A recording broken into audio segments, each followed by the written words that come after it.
This is the story of...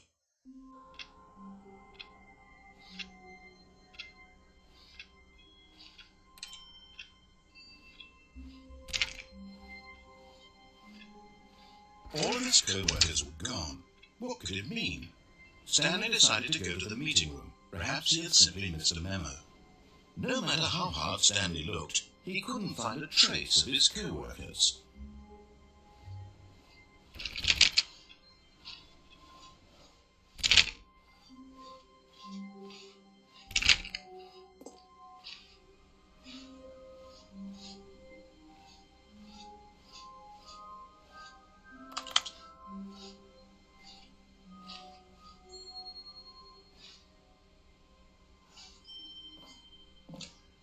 Stanley went around touching every little thing in the office, but it didn't make a single difference, nor did it advance the story in any way. When Stanley came to a set of 2 open doors, he entered the door on his left.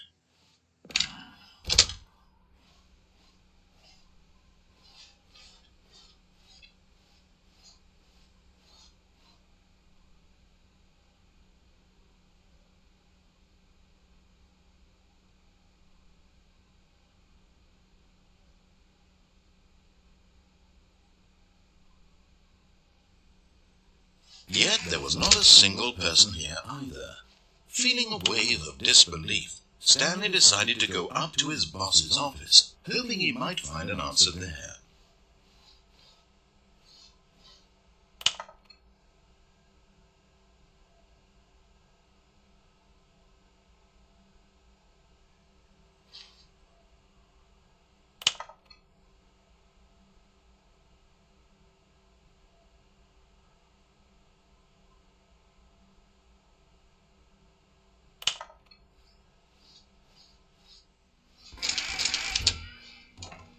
Stanley stepped into the broom closet, but there was nothing here, so he turned around and got back on track. Coming to a staircase, Stanley walked upstairs to his boss's office.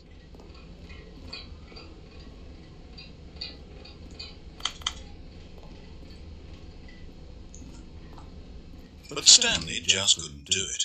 He considered the possibility of facing his boss, admitting he had left his post during work hours. He might be fired for that. And in such a competitive economy, why had he taken that risk? All because he believed everyone had vanished. His boss would think he was crazy. And then something occurred to Stanley. Maybe, he thought to himself, maybe I am crazy. All of my co-workers blinking mysteriously out of existence in a single moment for no reason at all. None of it made any logical sense. And as Stanley pondered this, he began to make other strange observations. For example, why couldn't he see his feet when he looked down? Why did doors close automatically behind him wherever he went? And for that matter, these rooms were starting to look pretty familiar. Were they simply repeating? No, Stanley said to himself, this is all too strange. This can't be real. And at last he came to the conclusion that had been on the tip of his tongue. He just hadn't found the words for it. "I'm dreaming!" he yelled. "This is all a dream." Oh, what a relief Stanley felt to have finally found an answer, an explanation. His co-workers weren't actually gone. He wasn't going to lose his job. He wasn't crazy after all. And he thought to himself, I suppose I'll wake up soon. I'll have to go back to my boring real-life job pushing buttons. I may as well enjoy this while I'm still lucid. So he imagined himself flying and began to gently float above the ground. Then he imagined himself soaring through space on a magical starfield, and it too appeared. It was so much fun, and Stanley marveled that he had still not woken up. How was he remaining so lucid? And then perhaps the strangest question of them all entered Stanley's head. One he was amazed he hadn't asked himself sooner. Why is there a voice in my head dictating everything that I'm doing and thinking? Now the voice was describing itself being considered by Stanley, who found it particularly strange. I'm dreaming about a voice describing me, thinking about how it's describing my thoughts, he thought. And while he thought it all very odd, and wondered if this voice spoke to all people in their dreams, the truth was that, of course, this was not a dream. How could it be? Was Stanley simply deceiving himself, believing that if he's asleep he doesn't have to take responsibility for himself? Stanley is as awake right now as he's ever been in his life. Now, hearing the voice speak these words was quite a shock to Stanley. After all, he knew for certain, beyond a doubt, that this was in fact a dream. Did the voice not see him float and make the magical stars just a moment ago? How else would the voice explain all that? This voice was a part of himself too. Surely, if he could just... He would prove it. He would prove that he was in control, that this was a dream. So he closed his eyes gently, and he invited himself to wake up. He felt the cool weight of the blanket on his skin, the press of the mattress on his back, the fresh air of a world outside this one. Let me wake up, he thought to himself. I'm through with this dream. I wish it to be over. Let me go back to my job. Let me continue pushing the buttons. Please, it's all I want. I want my apartment, and my wife, and my job. All I want is my life exactly the way it's always been. My life is normal. I am normal. Everything will be fine. I am okay.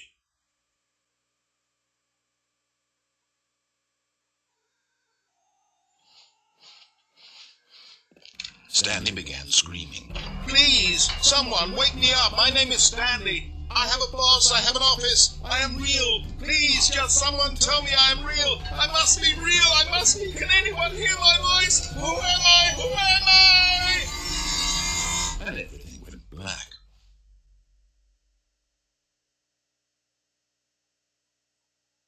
This is the story of a woman named Mariella. Mariella woke up on a day like any other. She arose, got dressed, gathered her belongings, and walked to her place.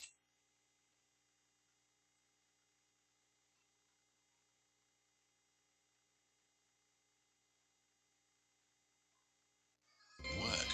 But on this particular day, her walk was interrupted by the body of a man who had stumbled through town talking and screaming to himself, and then collapsed dead on the sidewalk. And although she would soon turn to go call for an ambulance, for just a few brief moments she considered the strange man. He was obviously crazy, this much she knew. Everyone knows what crazy people look like. And in that moment she thought to herself how lucky she was to be normal. I am sane. I am in control of my mind. I know what is real and what isn't. It was comforting to think this, and in a certain way, seeing this man made her feel better. But then she remembered the meeting she had scheduled for that day, the very important people whose impressions of her would affect her career, and by extension, the rest of her life. She had no time for this, so it was only a moment that she stood there, staring down at the body. And then she turned and ran.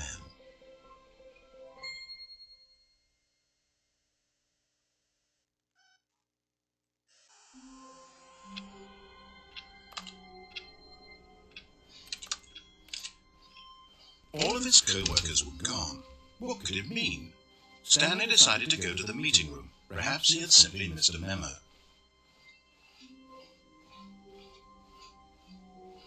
When Stanley came to a set of 2 open doors, he entered the door on his left. Yet there was not a single person here either. Feeling a wave of disbelief, Stanley decided to go up to his boss. Coming to a staircase, Stanley walked upstairs to his boss's office.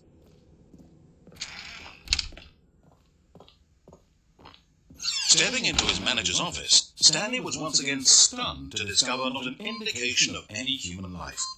Shocked, unraveled, Stanley wondered in disbelief who orchestrated this. What dark secret was being held from him? What he could not have known was that the keypad behind the boss's desk guarded the terrible truth that his boss had been keeping from him, and so the boss had assigned it an extra secret.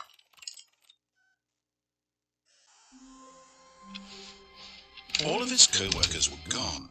What could it mean? Stanley decided to go to the meeting room. Perhaps he had simply missed a memo.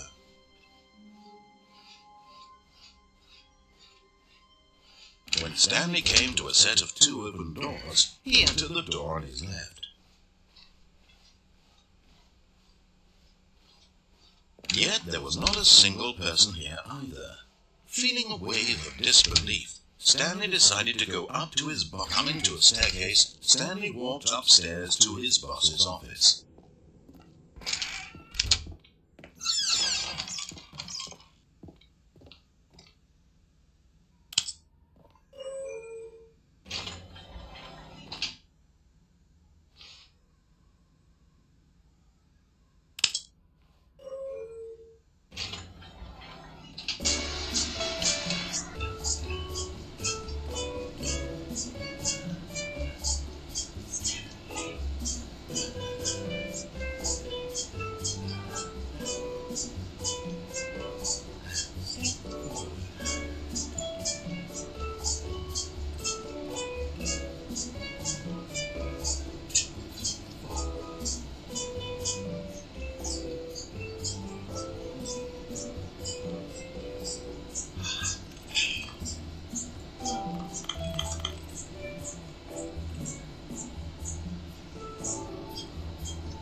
This is the story of Stanley.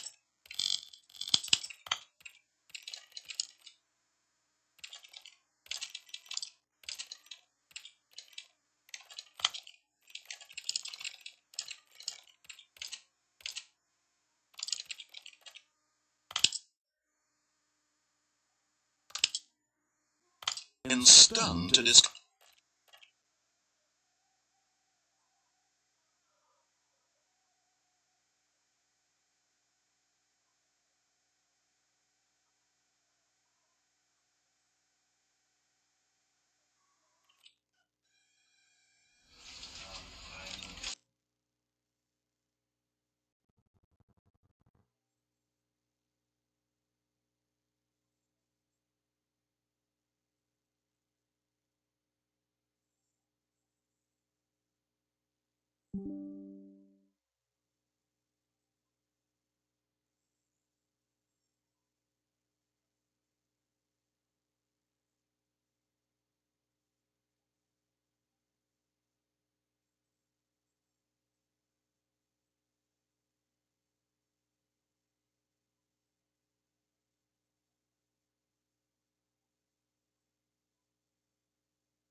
This is the story.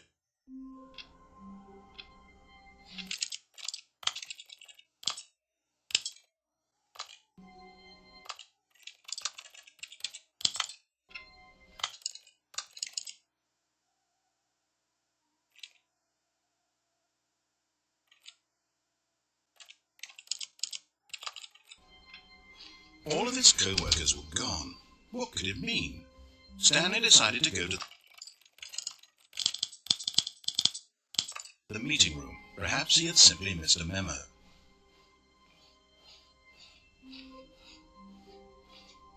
When Stanley came to a set of 2 open doors, this was not the direct way to the meeting room, and Stanley knew it perfectly well. Perhaps he wanted to stop by the employee lounge first, just to admire it. Yes, truly a room worth admiring. But eager to get back to business, Stanley took the first open door on his left.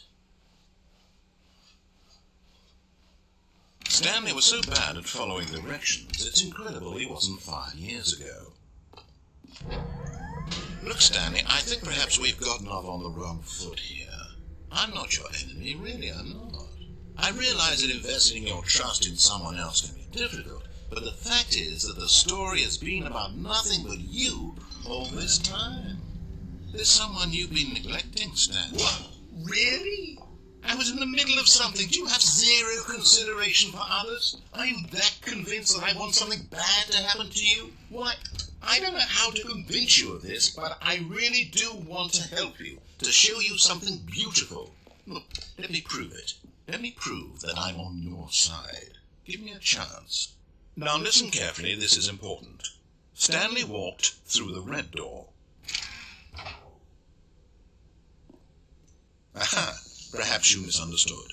Stanley walked through the red door. I still don't think we're communicating properly. Stanley, oh, thank God you are willing to listen to me. Do you see that I really have wanted you to be happy all this time? The problem is all these choices. The two of us always trying to get somewhere that isn't here. Running and running and running, just the way you're doing right now. Don't you see that it's killing us, Stanley? I wanted to stop. We would both be so much happier if we just stopped. And I think I have a solution. Here, let me show you.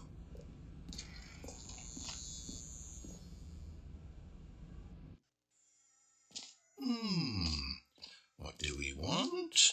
What are we looking for? Here. Yes. Oh, it's beautiful, isn't it? If we just stay right here, right in this moment with this place, Stanley, I think I feel happy. I actually feel happy.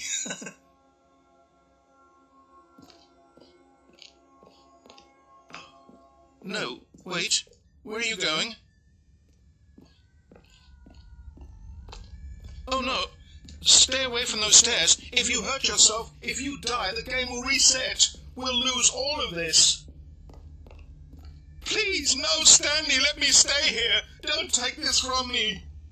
Please, Stanley, think about what you're doing. No! Oh, thank God. You lived. You had me worried there for a moment. No, what are you doing, Stanley? Please, I'm asking you not to take this away from me. I can't go back to what I was before. If you die, we'll both go back. Why are you doing this? Stanley, let's go back to the other room. Can you do that for me?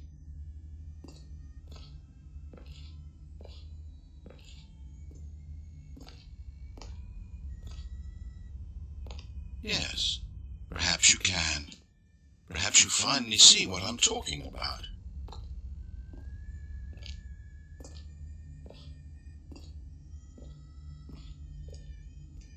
My God, is this really how much you dislike my game? That you'll throw yourself from this platform over and over to be rid of it? You are literally willing to kill yourself to keep me from being happy. Am I reading the situation correctly? Maybe you're just getting a kick out of it. I don't know anymore. I just wanted us to get along. but I guess that was too much to ask. It looks like you wanted to make a choice after all. Well, this one is yours.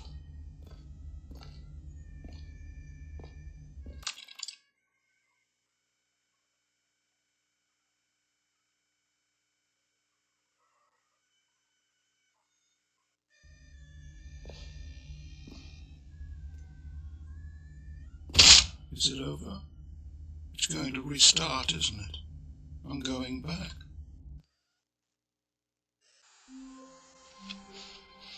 All of his co-workers were gone. What could it mean? Stanley decided to go to the meeting room. Perhaps he had simply missed a memo.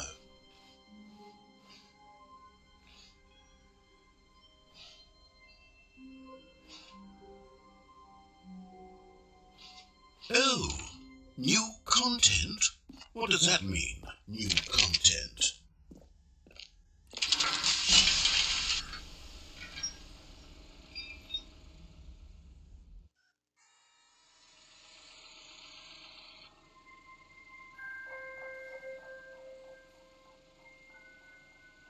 Hello, and thank you for playing the Stanley Parable Ultra Deluxe.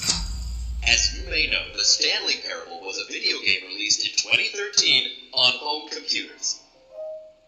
After receiving critical and commercial success, it was expanded upon in 2022 with the Stanley Parable Ultra Deluxe, a reimagining of the game for consoles and home computers.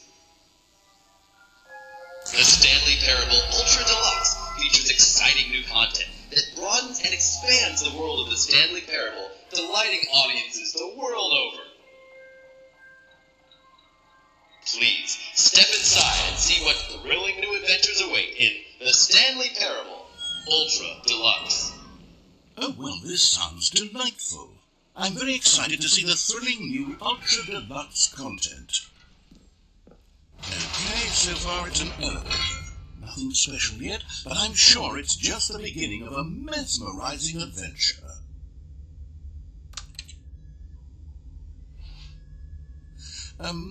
Is it broken? What's going on here? Should we be moving somewhere or... Oh, here we go. All right, finally, at long last, it's on to the new content. I've never been more ready. Let's do it.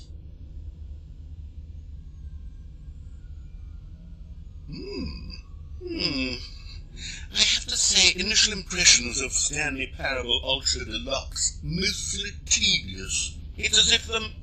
Oh, okay. Let's see the content. Give me the content, Stanley.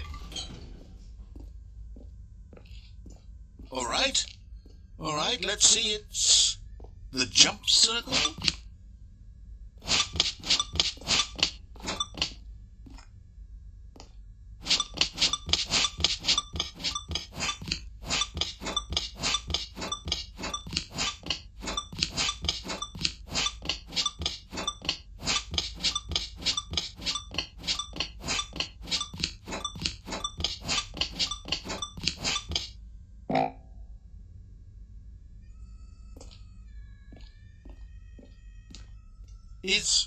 Is that it? Surely that's not all the new content. There has to be something else, right? Goodness, another elevator. Stanley, I have to say, initial impressions of this game are not positive. It's just elevators and jumping.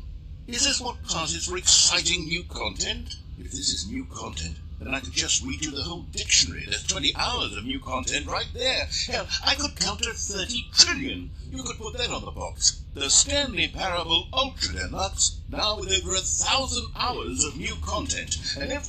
Oh, wait. There's more. Very good. Yes. I knew there had to be something else. Let's see it. I'm ready for whatever it is. That's it? Oh, you've got to be kidding me. You see, Stanley?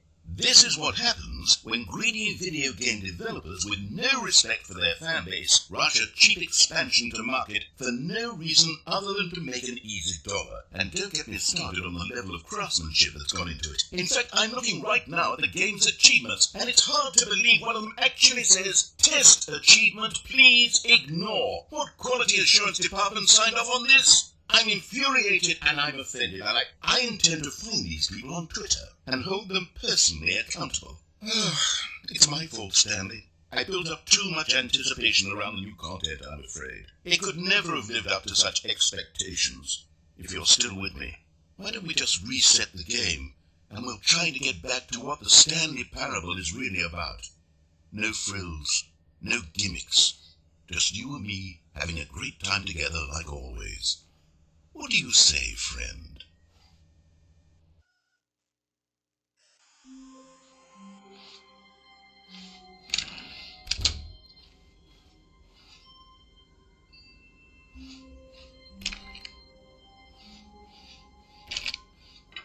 Psst. Stanley, come over here. In the vent. I want to show you something.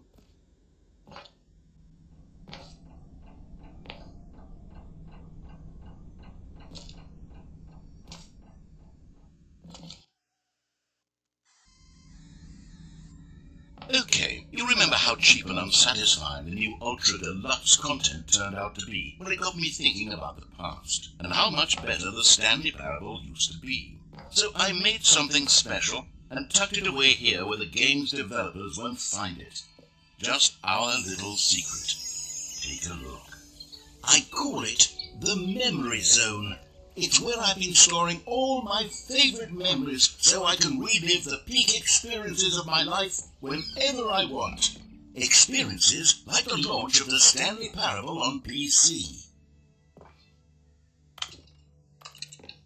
You see, Stanley, doesn't the Memory Zone remind you of how wonderful Stanley Parable was before it was sullied with a cheap re-release? Remember back in October of 2013, when the game originally launched? Back then, video games had integrity. Back then, it all meant something. Oh, the waste.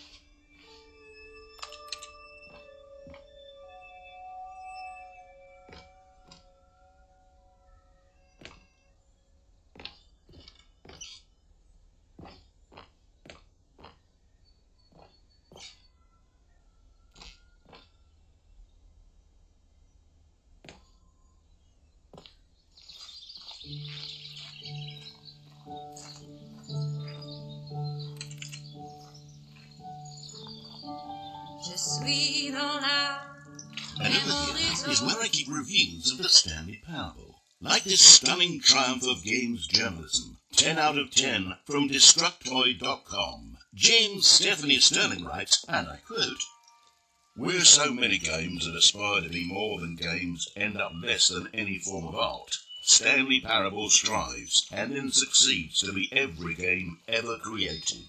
Did you hear that, Stanley? Every game ever created. That's how grand and all-encompassing the original Stanley Parable was. It was literally every game ever created. It was Skyrim, it was Persona 3, it was all of them, and now it's nothing. It's no games at all. It isn't even the Stanley Parable anymore. It's just a husk, Maho. A lifeless husk with an hour of new elevator content.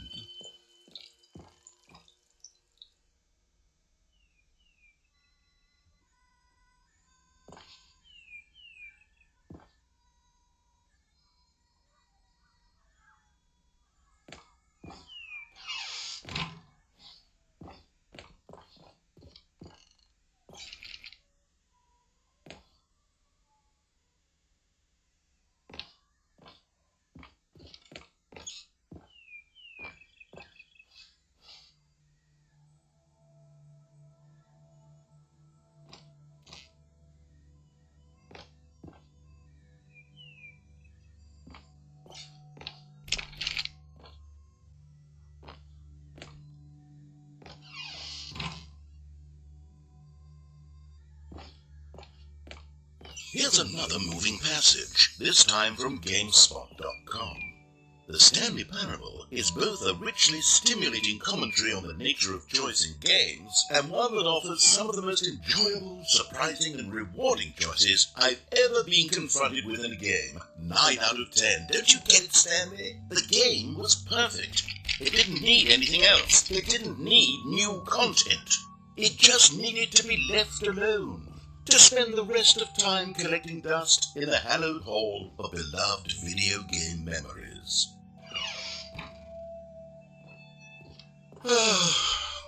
These were simpler times, Stanley. What I wouldn't give to go back, to have it all over again.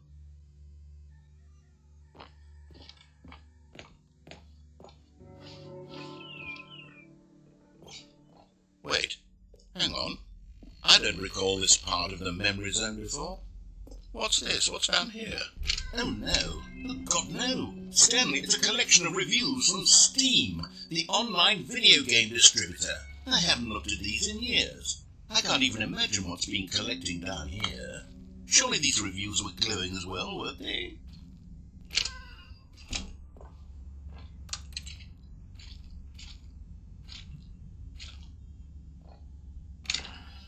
Honestly, I could not be bothered to play this game to full completion. The narrator is obnoxious and unfunny, with his humour and dialogue proving to be more irritating than entertaining. Unfunny! I'm not trying to be funny. I'm trying to make a serious work of art.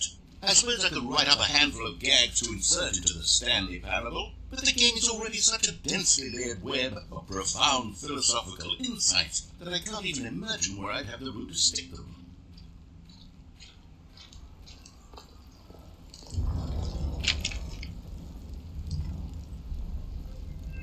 Okay, let's see what this one says.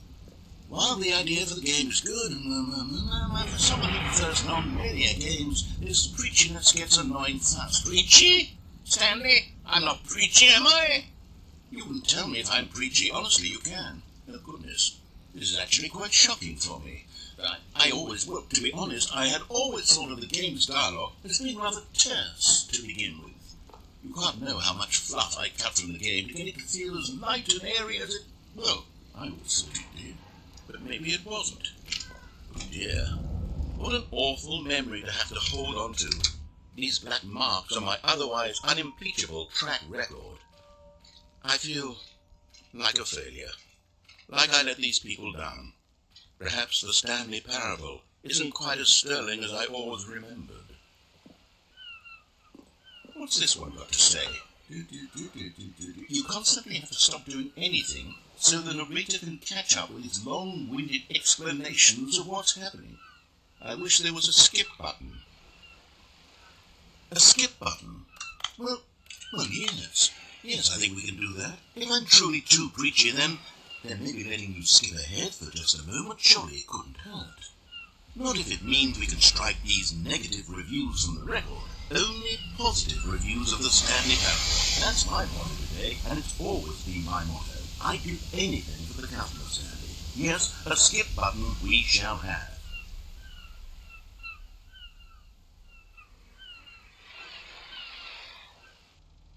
And here it is. Go ahead and give it a shot. I'll pop you forward in time so that the second my incessant droning starts to bore you, with just the push of a button, you'll have zipped right past it. It's what the players have been asking for, and I'm very proud to have delivered. No more listening to me rambling on and on and on. No. The Stanley Parable is a game for the people, and if the people want silence, then by goodness, that's what they're going to get. Well, don't sit around waiting for me to shut up. Go ahead and make me shut up. Here, we'll pretend that I've just begun an interminable monologue, and it goes something like this. The story... Oh, you're back, you see. You were only frozen in time for a few minutes, but it was plenty of time for me to deliver a long, rambling monologue full of unnecessary verbal flourishes and lengthy rumination.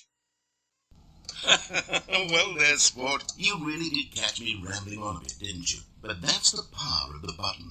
The minute I start to go off on a thoughtless display of self-absorption, it's right at your fingertips to go poof, and it's all over. Oh, I can't wait to see what Cookie 9 will say about this, and whether they'll edit the rating of their Steam review, or at least change some of the wording, perhaps. To be honest, I don't even...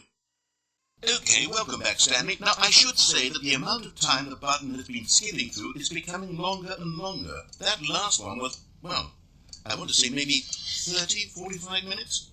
It's not unendurable by any means, but there's really only so much I can ramble on to myself about. I know, it's shocking, isn't it? But at any rate, I do suggest that we not press the button again. I think the skip button has been aptly demonstrated, and we can say goodbye to it and just... Wait, how do we get out of here? Where did the door go? Wasn't there a door that led into this room? I do feel quite certain that there was one here before. How else would we have gotten into the room in the first place? I don't think... Stanley! Stanley, please don't push the button again. It's been 12 hours. You've just been frozen there. I don't know why the skips are getting longer, but they're really, truly getting longer, and my God, there's no... Oh, Stanley, you're back. You're back. Oh, my goodness. I have someone to talk to again. Stanley, I think it's been a week. Or 2 weeks. I've been sitting here all that time. Just sitting here. Not a single person to speak with. And you'd think that that's just... Oh, hello. It's you. You're here again. Welcome. I have had time to think about you and about us.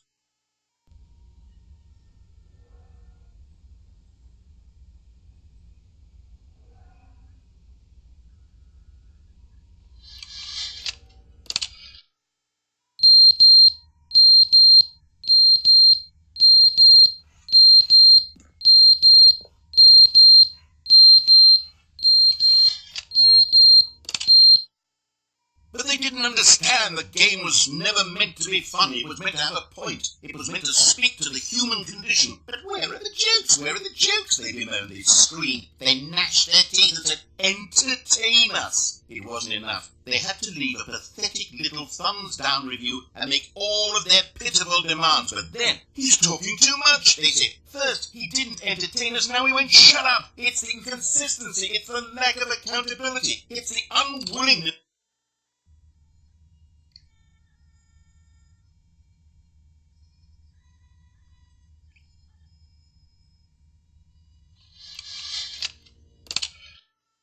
The end is never the end, is never the end, is never the end, is never the end, is never the end, is never the end, is never the end, is never the end, is never the end, is never the end, is...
All of his co-workers were gone.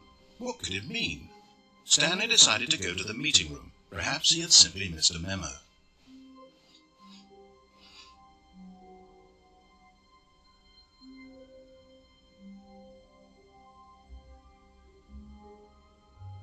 Oh, good. You noticed my sign. Yes, I have something very exciting to show you.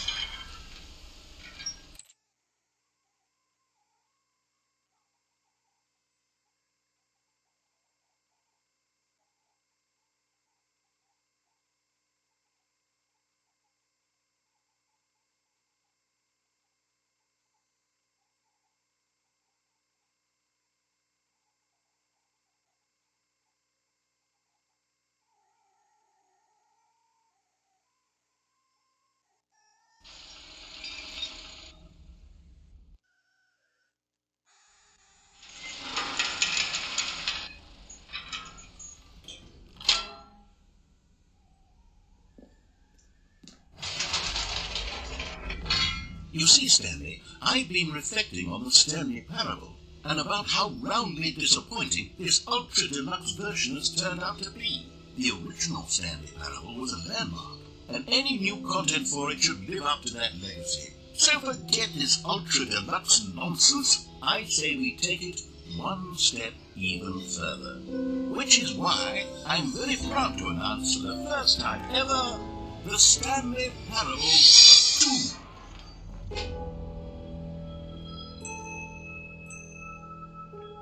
Yes, you see, isn't this far superior to a measly re-release with a few minor additions? Think of all the new territory we'll cover with a fully fledged sequel. An entirely new experience, built from the ground up.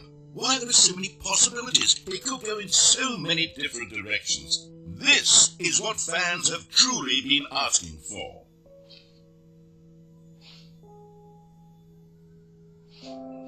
Calling it the Stanley Parable 2 is just so much catchier than Ultra Deluxe, don't you think? Ultra Deluxe? What does it even mean? But the Stanley Parable 2, now that's an artistic statement right there. It's future-oriented. It screams progress and innovation and long-term franchising potential.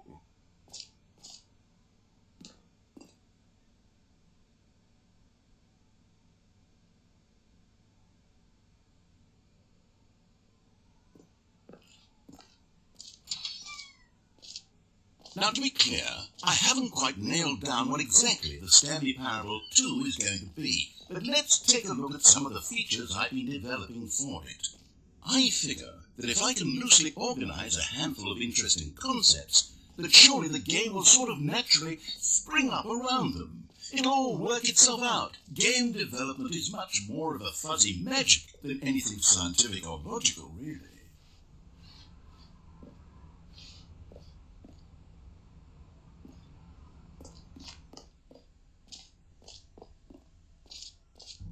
Here we are. Go on, try out some of the new features.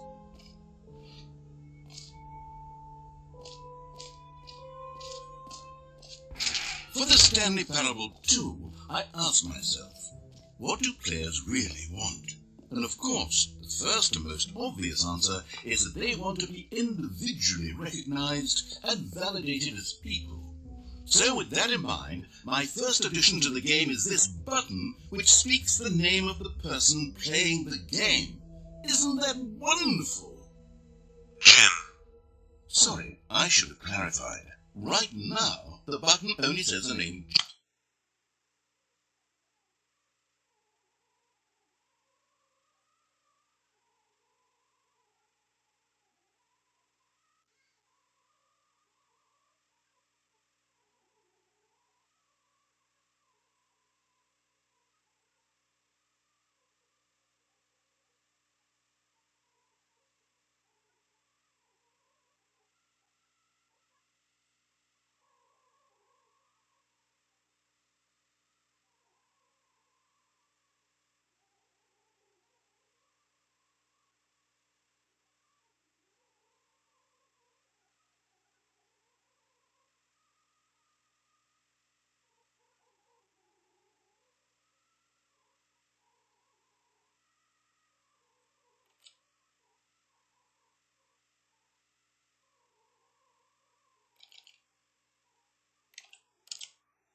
Jim. But of course, in the final game, this button will say your name, whatever name that is. Here, let's have you role-play as Jim to really simulate the full experience of this feature. Just play along. I promise you'll love it. Okay, here we go. Let's take a deep breath, clear your mind, forget whoever you are, and simply become a person named Jim. I want you to imagine yourself living as Jim. Sleeping and waking as Jim. Jim. Whoa, hold on. I wasn't finished setting up the backstory. If you don't properly roleplay as Jim, then you'll never understand the impact of this button. Otherwise, it's just a stupid button that says somebody else's name. Okay, we're doing it again, and this time let me finish first. Now, allow yourself to become Jim. Imagine yourself driving to work as Jim, playing frisbee on the weekends as Jim, staying up all night for a popcorn and horror movie sleepover as Jim, developing a crippling substance addiction as Jim, rediscovering yourself through fringe religious groups as Jim, and finally dying a slow death at an old age surrounded by members of your cult as Jim. Do you feel it in your soul? Are you really, truly Jim right now? If so, then please step forward and press the button. Jim. Yes, you see! What a thrill! What a rush! That was you! The button described you. Do it again, do it again. Jim. It hits even harder the second time. If this were the only new feature in the Stanley Parable 2, it would still be worth the money. Let's take a break from the Jim button. I'm too emotionally drained from all of this personal validation.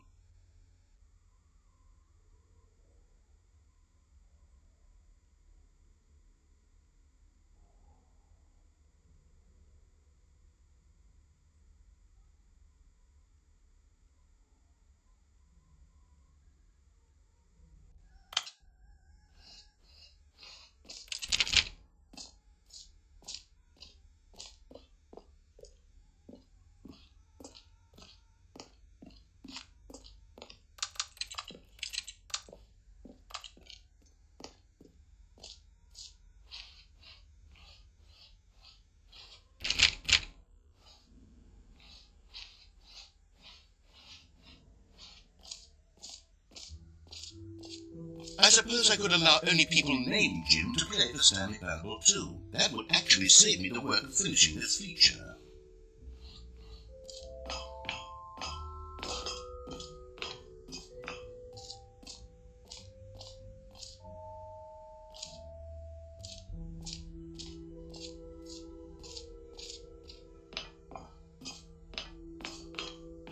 An epilogue would be fun, wouldn't it, Stanley?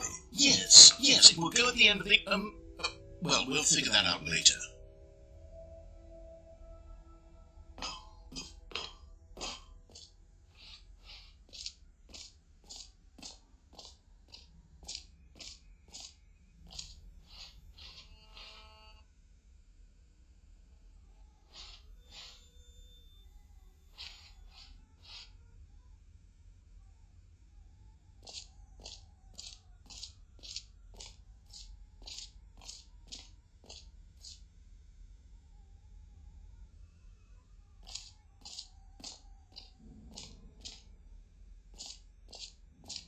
Okay, I'll be honest, I haven't yet decided on this one. I think that in the new version, the office could use a bit of decoration, like balloons. But I'm undecided on Get Well Someday and Happy 12th Birthday. Which would you go with? You know, sometimes when you solicit another person's opinion, it makes you realize that you knew which one you actually really wanted all along. Happy 12th Birthday, step-niece, it is.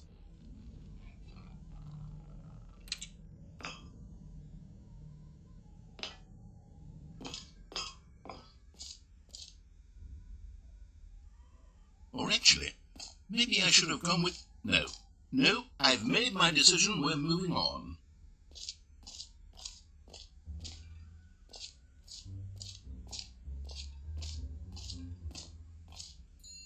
You know what? Let's bring the jump circle back for Stanley Parable 2 as well. Oh wait, you already spent all your jumps the first time we saw the jump circle? Oh well. I suppose it can just be a nice decorative piece then.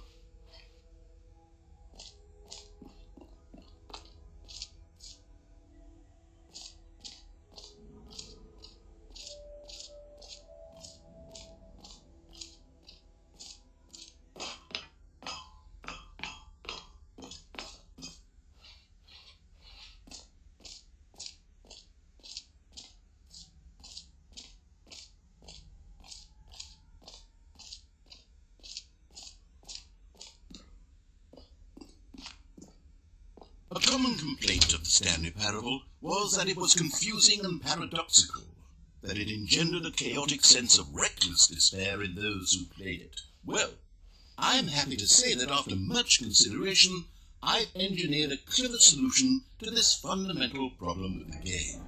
It's the Stanley Parable Reassurance Bucket. You see, Stanley, anytime you're holding the bucket, a sense of calm and ease will fill your mind and your heart. It's true. As long as you hold on to the bucket, the many disorienting contradictions of the Stanley Parable will feel perfectly normal and perhaps even comforting.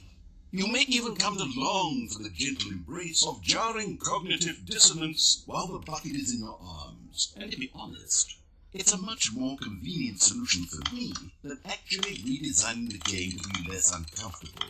Can you imagine what a pain in the ass that would be? Yes, the bucket is the perfect solution. Come on, give it a try. Can you feel it?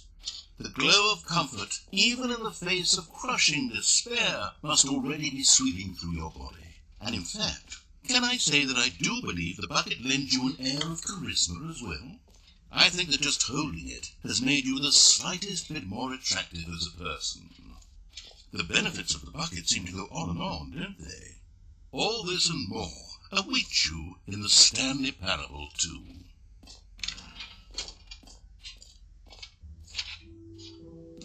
Does anyone give out awards for most enjoyable bucket in a video game?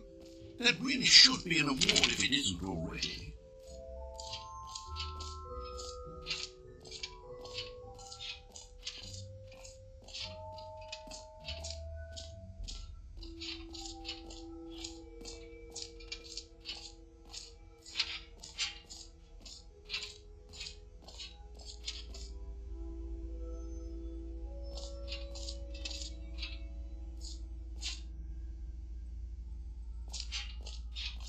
Stanley, here's an idea that I'm truly fond of. It's never been done before in a video game.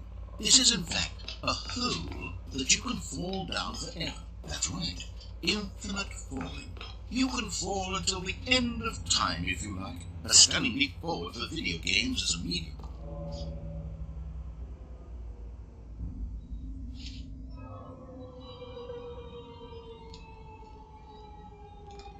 You see, isn't it wonderful? One of my more ingenious concoctions, if I do say so. Now then, since you've gotten to see the infinite hole, you can press the teleport button to pop back up to the top, and we can continue onward.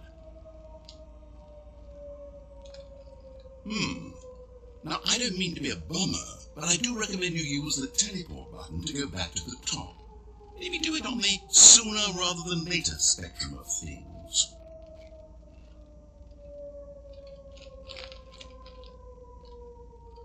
Okay, Stanley, I don't know quite how to say this tactfully, but it's possible that I slightly exaggerated the infinite nature of the hole.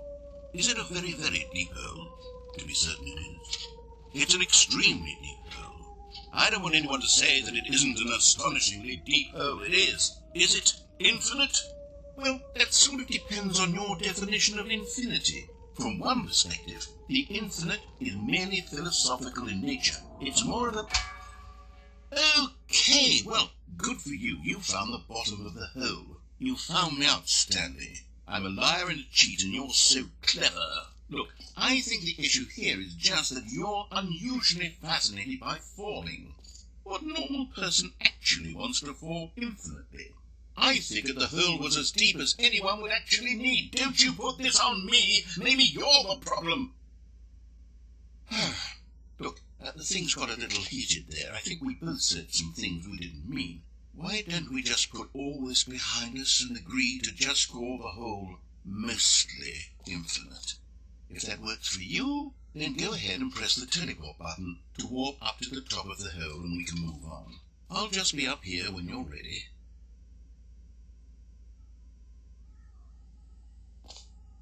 Great! Now, I'm very excited to show you even more of my ideas. Oh, for heaven! You see, I was right. The problem is you. The problem is that you like holes too much. Not normal. A normal person would have said, yep, that's an infinite hole right there. It goes on forever till the end of time. Don't need to see it all, but not you. Oh, no. You're some weird sort of... Oh. Did the hole seem even shorter to you this time? I couldn't help but feel like you spent a little less time in there than you did before. I mean, admittedly, I didn't make an infinite hole, but I didn't think it was that not infinite. Well, I suppose once again there's nothing to do here. If you decide you've had enough of the hole, you can hit the teleport button and come join me up above. Had enough? I'm positively thrilled. Gosh, how could I have guessed? You're back in the hole. If this starts to become a thing that... Wow, okay, yes. I'm starting to become extremely certain that the hole is not only not infinite, but that it's growing steadily less and less infinite. I suspect that I'm starting to hit the point where it's no longer feasible to call the hole infinitely deep, even by the lax overall standards for accountability in marketing. What's going on here? Stanley, I have no explanation for the uncertain nature of the hole's length. Here, let's try something. Let's pop back up to the top, and we'll see if it gets any shorter. Well, there it is. The shame of my lie has come to haunt me. How is this still appealing to you? I know you're obsessed with holes, but at this depth, I just can't see this scratching the itch. Oh, who am I to judge? You just do whatever it is you're here to do and hit the teleport button when you're ready to move on. Is the, teleport button not working? You sure?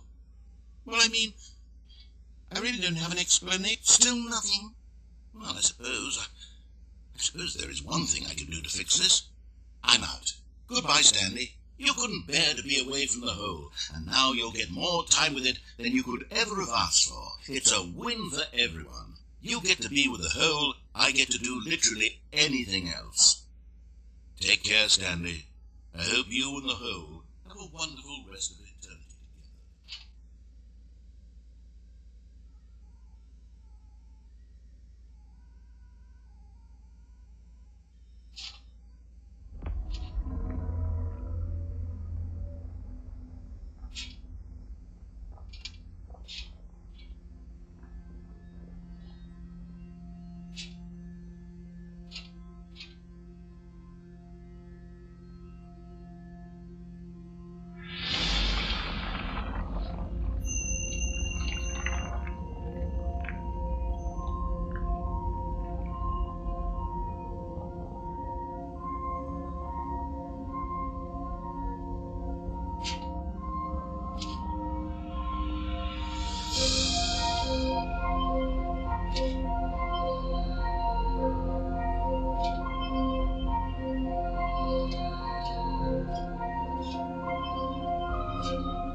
It seems you had sort of dozed off there, drifting away into dreamland. But we can't have that, Stanley, because this hole is just so darn fascinating that I want you to be wide awake for every second of it.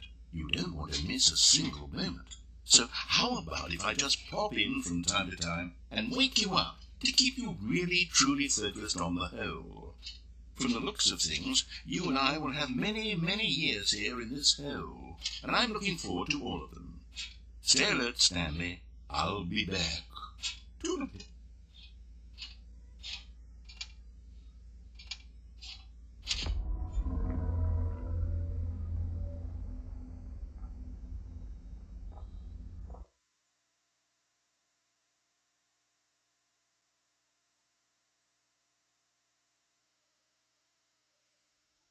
Here we are. Go on, try out some of the new features.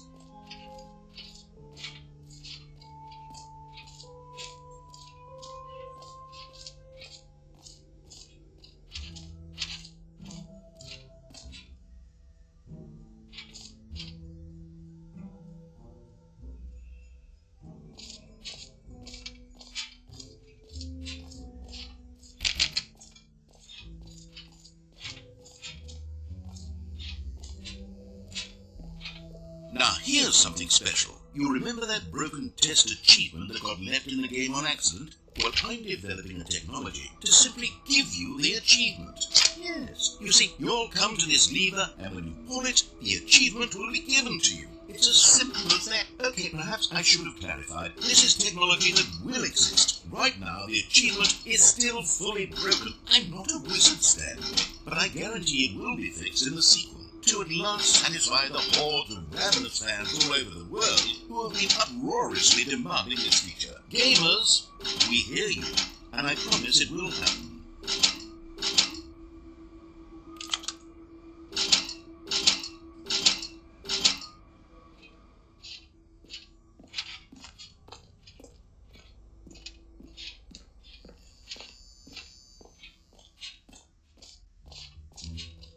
What else? What other exhibits haven't we seen yet?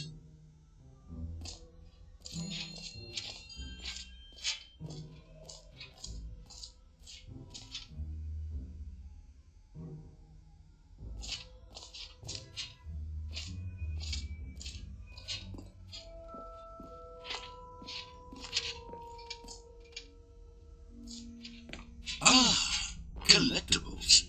Now it's a real video game. In the Stanley Parable 2, you'll run around gathering up these miniature Stanley figurines. And what's truly innovative is that there will be no reward for collecting all of them. I don't want to stifle the intrinsic joy of watching a number go up. You simply collect all of them, and then you move the hell on with your unremarkable life.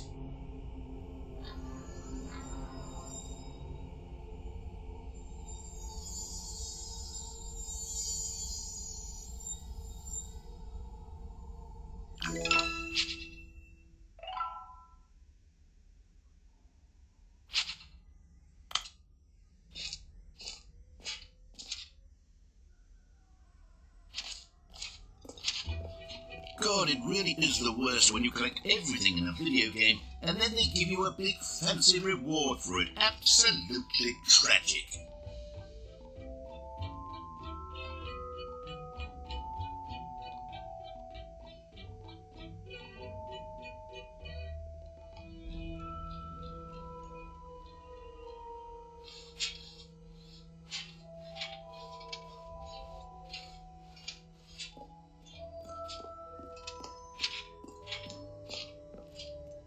All right, have you seen everything you wanted to? Ready to move on now?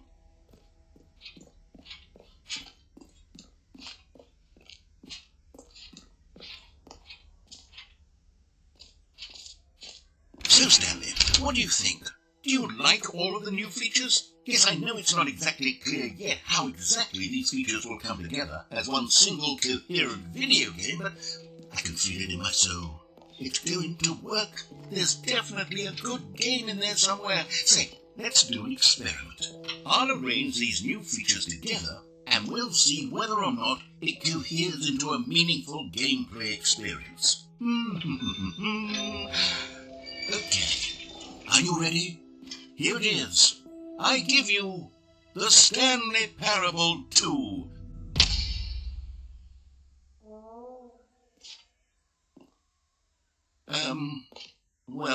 I mean, there's potential here, right? It's sort of... Okay, never mind. Hold on, let me do a different arrangement. Okay, yes, this is much better. I feel good about this. Here we go. Version 2. Who am I kidding, Stanley? This isn't a coherent video game at all. It's a lot of gags. And I do very much enjoy creating gags, but they don't add up to anything. I wanted more than anything to create a sequel that would capture all the magic of the first game. I wanted fans to love it. No matter how good these gags are, they would stand on their own. They would need the structure and the gameplay of the original. Wait, maybe that's it. I can take the original Stanley Parable and simply, insert a few of my new features into it. Tastefully, of course. With respect. With care for the vision and integrity of the original game. Would it possibly work? I suppose it could. But it would need a really, really tremendous title screen. A title screen that says with bold and uncompromising conviction, "This is the Stanley Parable 2. Let me see if I can whip something up. All right, perfect. Go ahead. Take a look.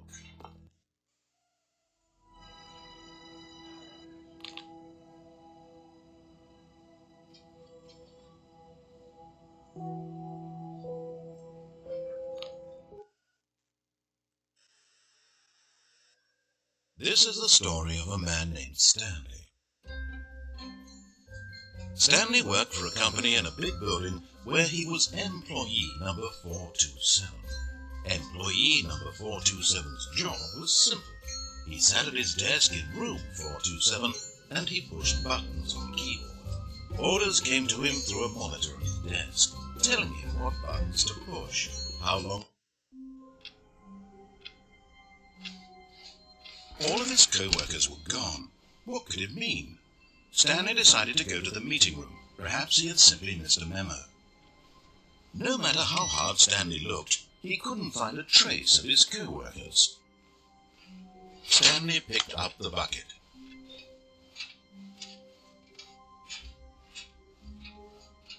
Stanley clutched the bucket tightly to his chest and entered the door on his left. Still no one was here. Stanley needed the bucket's warmth and comfort now more than ever. Perhaps his boss's office was where he'd find answers. Oh, Stanley, can you feel it? The broom closet. It wants the bucket.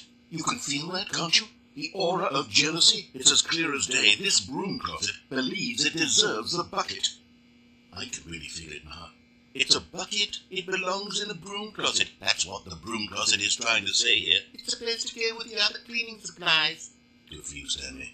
Don't give in. Don't hand over the bucket. I know how hard it must be, given the pressure that the broom closet is putting on your shoulders right now, but you have to be strong. This is your bucket. This is your companion and lifelong friend. You can't hand it over. Oh, no. We're getting into name-calling now, it seems. Is this how low the broom closet has sunk, that it has to resort to this stream of petty insults simply in order to get you to hand over the bucket? Stanley, I never liked this broom closet for a variety of reasons, but even this is worse than I had imagined. And wait, now the broom closet has the gall to imply that you and the bucket are not truly deep and lasting friends? That your relationship is purely superficial and convenient? That your life is so banal and meaningless that you feel the same sort of kinship towards any inanimate object which happened to lay in your path in an even partially enticing manner? Well, I never. Go on, Stanley. Lay into it. Really tell the broom closet off for its demeaning comments. Expand on the wide variety of experiences you and the bucket have shared together. Go through each of them point by point. Share your journal entries detailing the rich emotional landscape of your feelings for the bucket as they have changed and evolved over the years. Let him have it.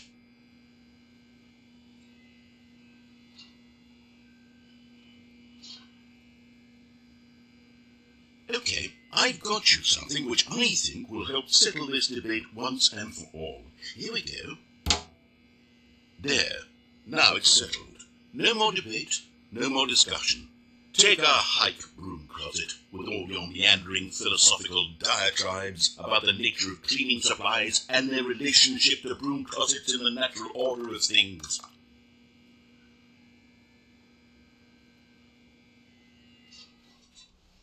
All right, I've got a second sticker back here. Coming to a staircase, Stanley and the bucket walked upstairs to the boss's office.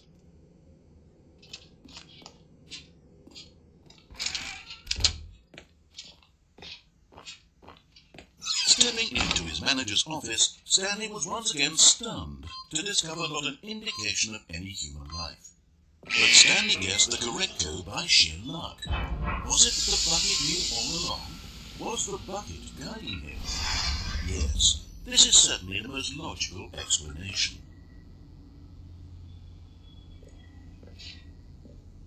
You found one of them. One of the miniature Stanley figurines. Remember, no reward for collecting all of these, only the intrinsic pleasure of a job well done. You can't buy that sort of happiness, Stanley. God knows I've tried. So, I implore you to savour each and every moment you come across one of these beautiful figurines.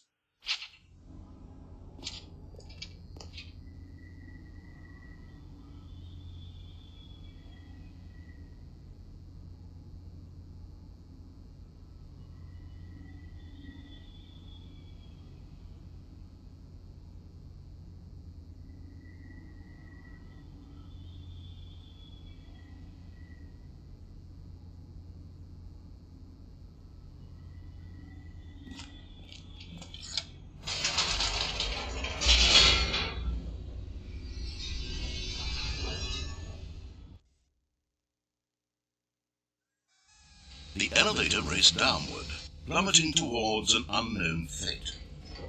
It would be all Stanley could do to keep himself together, if not for the bucket, soothing him.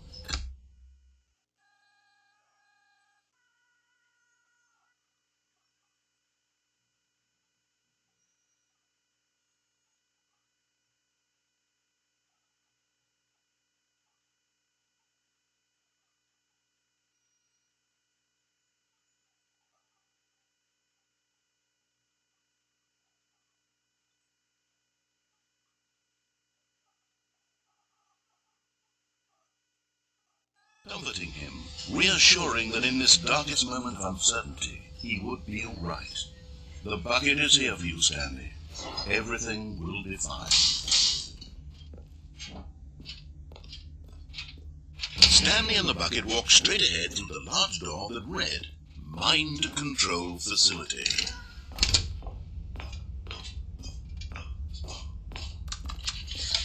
The lights rose on an enormous room packed with television screens. What horrible secret did this place hold? Stanley and the bucket both wondered to themselves. The monitors jumped to life, and Stanley nearly dropped the bucket in shock. Everyone in the office was being videotaped, monitored like guinea pigs. The bucket had never heard just as Stanley was about to proceed further into the mind control facility. He tripped and fell over the railing and into the dark void below. Thankfully, he fell directly onto the bucket, which safely cushioned his fall. Now, what to do next, Stanley wondered. Stanley and the bucket could find no way out of this enormous pit, and so eventually they decided that the best thing to do would be to simply get comfortable down here. So they set up a little couch and relaxed. It really wasn't so bad down here, a bit cold perhaps. After some time had gone by, they installed a few shelves as well, and a sort of kitchenette that was useful for when the bucket was craving paninis. But it wasn't until the rugs and the standing lamps came in that it really started to feel like a home. In fact, after some time, Stanley realized that it had been ages since he had even thought of the mind control facility at all. He'd never gotten to fully explore what was up there, never been able to unearth the many mysteries of the mind control facility. This lack of closure began to eat at him. Soon he was dwelling on his regrets, and the state of their home slowly decayed as Stanley became withdrawn and neglected the cleaning. It unsettled the bucket deeply. Stanley wasn't usually like this. The bucket tried to reach out to him again and again, but to no avail. All Stanley could think about, all he could talk about, was going back, doing it over again, staying on the path. It was a mistake to leave the path. It was a mistake. It was a mistake. I need to do what the narrator says. I need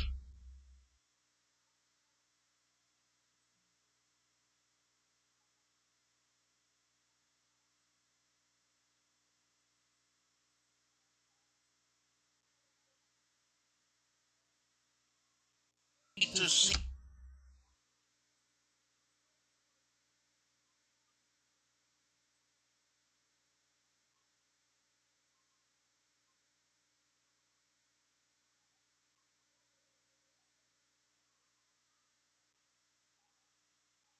the true ending. This made no sense at all to the bucket, which was simply trying to live its life down here as comfortably as possible. Yet Stanley was unconsolable. This isn't an ending. This is just a hole in the ground. The bucket sighed. True, it wasn't an ending. But it's where we happen to be, and maybe, possibly, if we accept the reality of things, maybe this will become an ending eventually. It's what the bucket was counting on. The two of them waited for a very long time.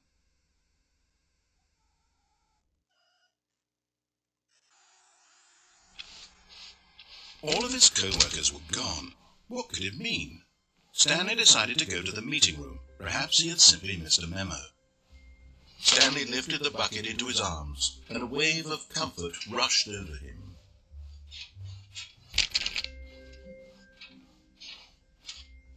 Stanley clutched the bucket tightly to his chest and entered the door on his left.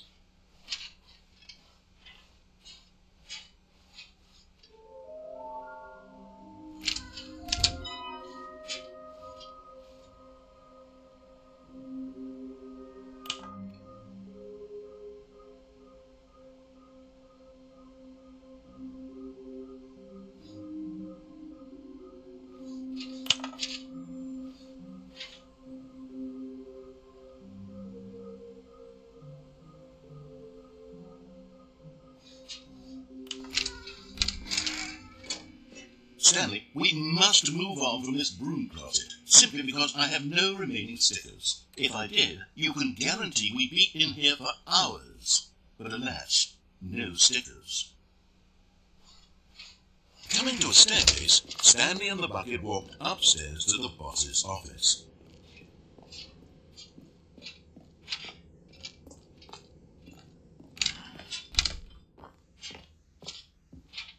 Stepping into his manager's office, Stanley was once again stunned to discover not an indication of any human life. But Stanley guessed the correct code by sheer luck. Was it the bucket knew all along? Was the bucket guiding him? Yes, this is certainly the most logical explanation.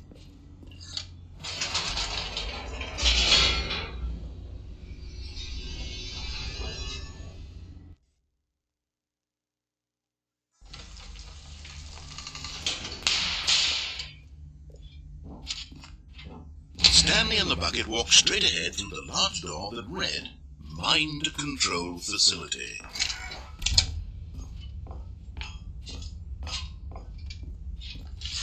The lights rose on an enormous room packed with television screens. What horrible secret did this place hold? Stanley and the bucket both wondered to themselves. The monitors jumped to life, and Stanley nearly dropped the bucket in shock. Everyone in the office was being videotaped, monitored like guinea pigs.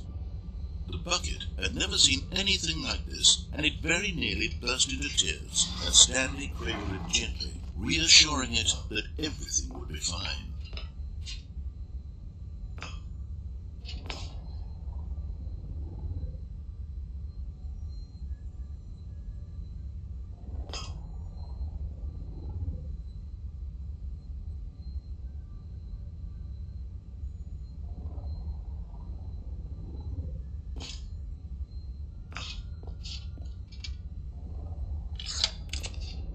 Was the bucket under the mind control facility's influence as well? Had the bucket been told to do things it didn't wish to do? What kinds of things does a bucket want to do or not want to do in the first place? These questions raced furiously in Stanley's feeble mind. No! He screamed into the bucket. He couldn't accept it. His own life in someone else's control, never! He squeezed the bucket tighter. His one friend in the entire world. At this point, he could trust no one except for the bucket.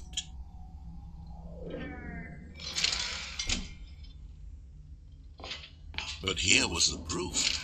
The heart of the operation. Controls labeled with emotions, happy, or sad, or content.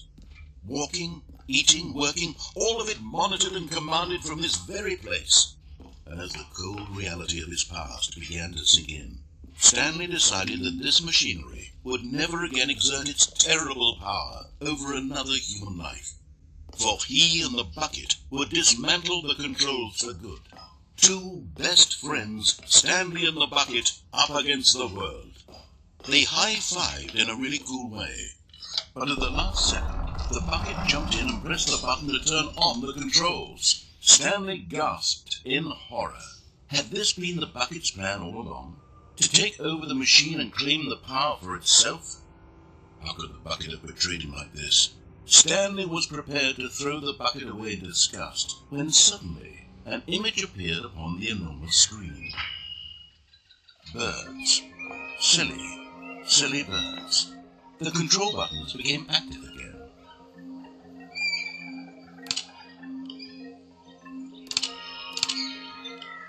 Stanley flipped through one video of silly birds after another, and then it dawned on him.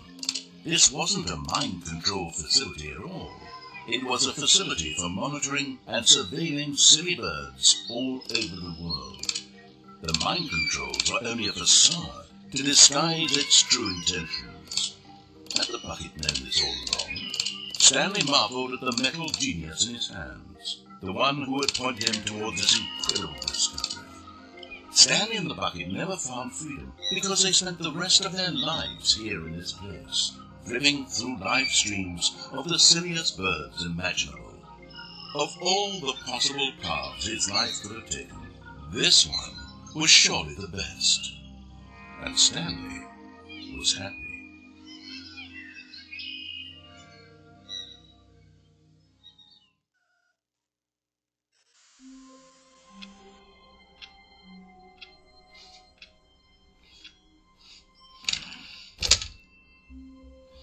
The confusion and the chaos all seemed to melt away as Stanley clutched the bucket tightly to his chest and entered the door on his left.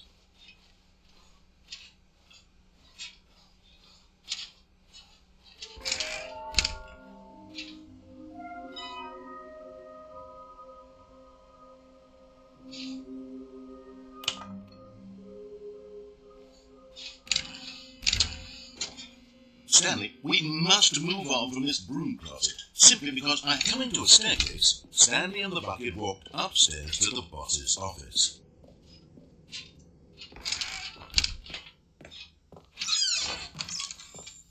Another miniature Stanley figurine. This, there really must be a snappier name for these things. What about mini-stands? Stanley figs? Or what about Stanlerines? Yes, I think I like that. Another Stanlerine under your belt.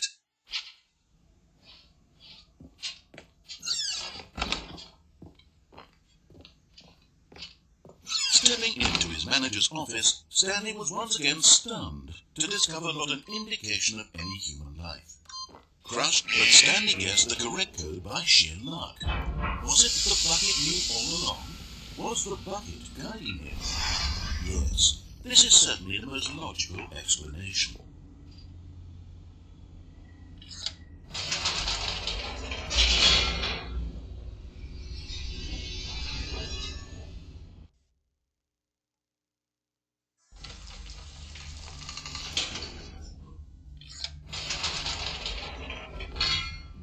Wait, Stanley said to the bucket. Can we go back up? When I was pressing those keypad buttons, there was something very intriguing about the number 3. I want to go back so I can try pressing the number 3 again. The bucket said nothing.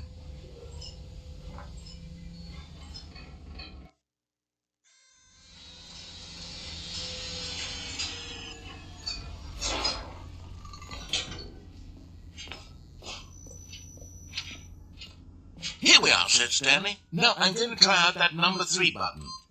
He took the bucket over to the keypad and began absolutely... "Wow," he said, "the number 3 is such a special button. I'm having the time of my life." Stanley looked expectantly at the bucket, but the bucket remained silent. This was a shock to Stanley, who had always felt such a connection with the bucket. After taking some time to show the bucket around the boss's office, Stanley at last went to the keypad, where he began eagerly pressing the number 3 again and again.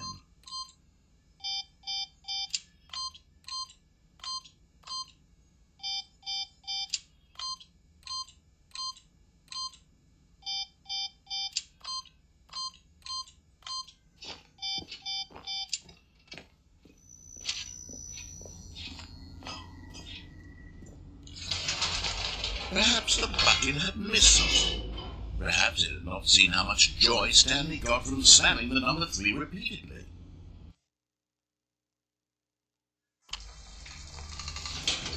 A hint of regret nagged in the back of Stanley's mind.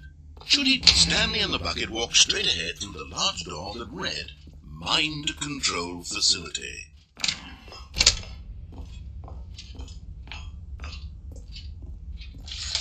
The lights rose on an enormous room packed with television screens. What horrible secret did this place hold? Stanley and the bucket both wondered to themselves.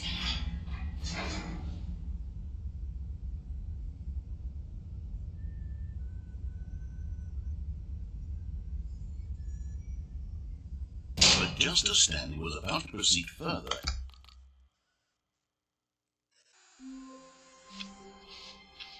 "Wait," Stanley thought to himself. "Am I sure that the orders stopped coming in? How is that possible? They never stopped. Surely I was mistaken. No, the orders were still missing. For now."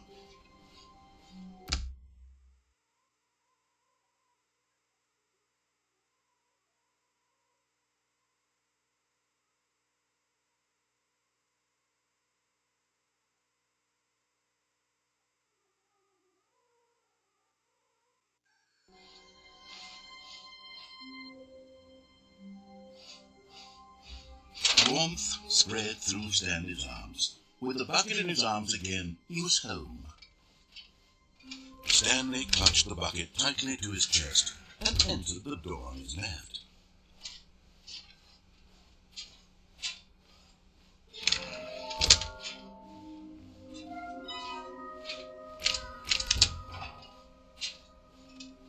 Coming to a staircase, Stanley and the bucket walked upstairs to the boss's office.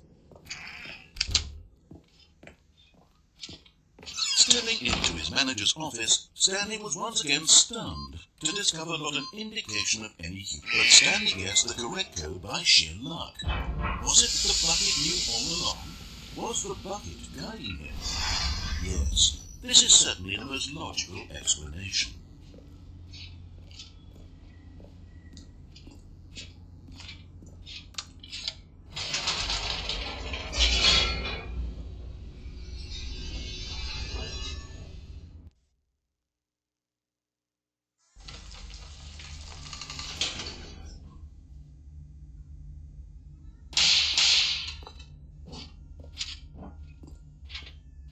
Stanley and the bucket walked straight ahead through the large door that read, "Mind Control Facility."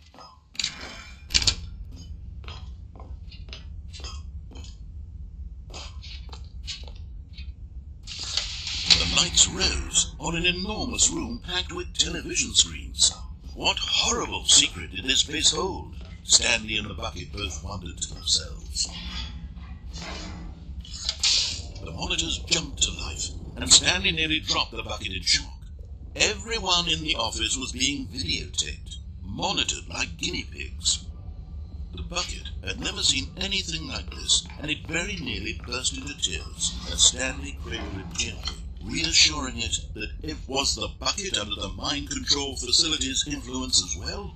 Had the bucket been told to do things it didn't wish to do? What kinds of things does a bucket want to do or not want to do in the first place? These questions raced furiously in Stanley's feeble mind. "No!" he screamed into the bucket. He couldn't accept it. His own life in someone else's control, never!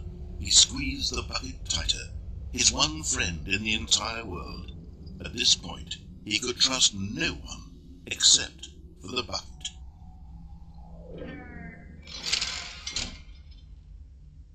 But here was the proof. The heart of the operation. Controls labeled with emotions. Happy, or sad, or content. Walking, eating, working, all of it monitored and commanded from this very place. As the cold reality of his past began to sink in, Stanley decided that this machinery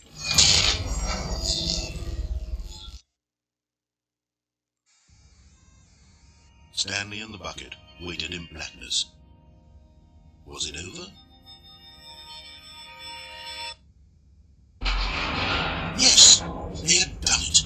Stanley and the bucket had defeated their greatest and darkest enemy, freed themselves from the tyrannical grip of the evil mind-control machine. Freedom was now mere moments away. Excitedly, the two of them began to discuss the kind of life they wanted to live once they stepped through this massive door. The bucket wanted to learn to roller skate. Stanley wanted to sneeze in every country on Earth. Both of them wanted to begin watching a movie, any movie, but then stop it halfway through and begin watching it in reverse from the end. True, it was a simple life they envisioned, but it was one they'd live together, with one another to lean on, to trust, to support. What? Wait. What was happening? Why had the door stopped?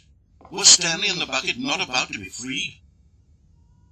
An unbearable silence filled the room, lingering in uncertainty, until finally the truth hit Stanley square in the face. This building did not want the bucket to leave. Even the facility itself recognized the incredible calming presence of the bucket, needed the soothing warmth of the bucket. Literally lens not apart with the bucket. No. Stanley can't leave this place, not while he has such a precious bucket in his arms, not while this building has anything to say about it. Stanley realized he would never again leave this very room. But at least he has the bucket. To be trapped eternally in darkness isn't really so bad, Stanley thought to himself. As long as I have my bucket with me, right? I'll be okay, won't I? Stanley gulped. Very soon now, he was about to find out.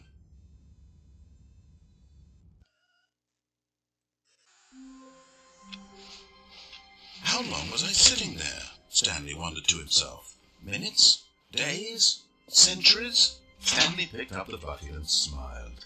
He'd never be alone again, not truly alone, not with the bucket around. Stanley clutched the bucket tightly to his chest and entered the door on his left.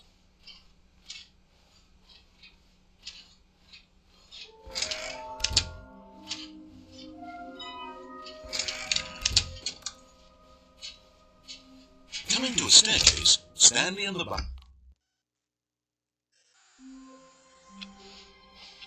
All of his co-workers were gone. What could it mean? Stanley decided to go to the meeting room. Perhaps he had simply missed a memo. The good old bucket. Just Stanley and the bucket. Off on another thrilling adventure together. Stanley clutched the bucket tightly to his chest. This was not the correct way to the meeting room, but Stanley had felt the bucket calling to him, telling him that the employee lounge was simply the place to be. And here it was. Had the bucket turned out to be correct? Was this better than the meeting room? Yes, Stanley thought to himself. Yes, perhaps it truly was. How insightful the bucket turned out to be. No, never mind. The bucket was wrong. Stanley took the door on his left to go back to the meeting room. No, said the bucket. don't go to the meeting room. Go somewhere else. The cargo lift, yeah, good, said the bucket. Now ride the lift all the way to the top. There's something up there I need you to do. Stanley did not question why or how this bucket was speaking to him. It should have alarmed him, of course, because buckets can't talk. But Stanley chose not to think about this obvious fact. He was firmly convinced that the bucket had spoken to him, and he unthinkingly did whatever the bucket asked.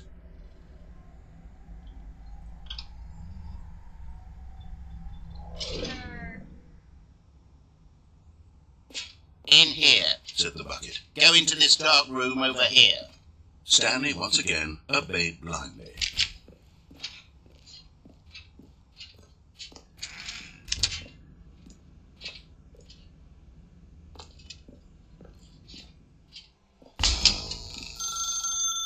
Now pick up the phone, said the bucket.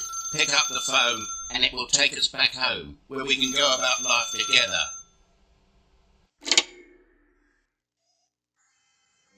This is the sad story of a man named Stanley and his bucket. Once upon a time, I gave Stanley a bucket because I thought he was lonely and could use a friend. And then, very distressingly, he began to believe the bucket could speak to him.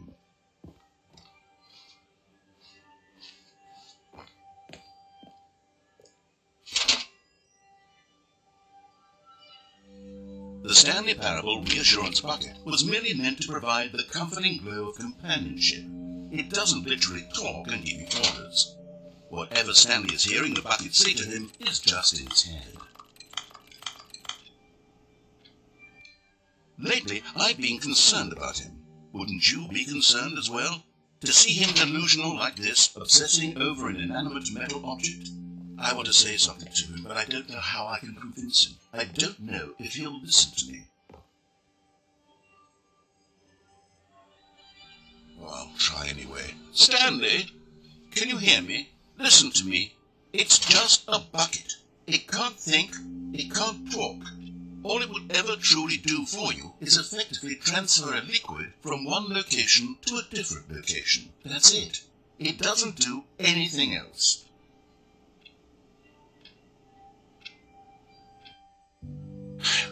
You see, he's not listening. He's still taking orders from the bucket. You know, once upon a time it was me he took orders from. Me he trusted and listened to. Now all he cares about is this awful bucket.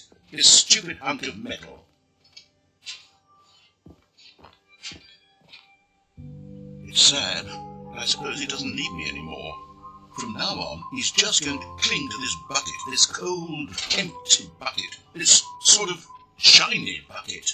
Well, I'll give it this. The bucket does have a nice shine to it. Yes, I suppose on closer inspection that it doesn't quite look like your average hardware store bucket. It's just a little more, what am I trying to say? Sturdier, more capable of transporting liquid. Like it would be better at moving an amount of water from one room to another.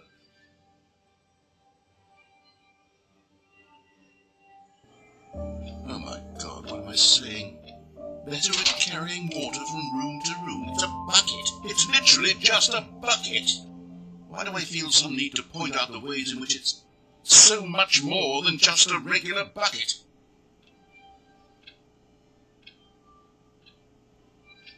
Oh no, I'm having feelings for the bucket. No, what's going on? Why do I want to be with the bucket? Hear what the bucket has to say. Do anything it asks. What's wrong with me? I don't understand. Perhaps if I had the bucket, this would be less confusing. Yes, the bucket could tell me what to do in this troublesome situation. Stanley, give me the bucket. Give it to me. Give me the bucket, Stanley. I need it. Give it to me now. Give it or I'll...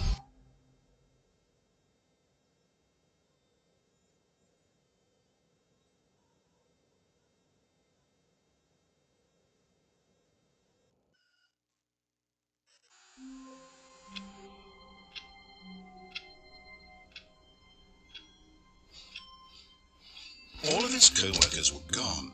What could it mean? Stanley decided to go to the meeting. Where are we going today? The bucket asked. Stanley just smiled. Anywhere they went together would be... Stanley clutched the bucket tightly to his... This was not the correct way to the meeting room, but Stanley had felt the bucket calling to him, telling him that the employee lounge was simply the place to be. And here it was. Had the bucket turned out to be correct? No, never mind. The bucket was wrong. Stanley took the door on his left to go back to the meeting room. No, said the bucket.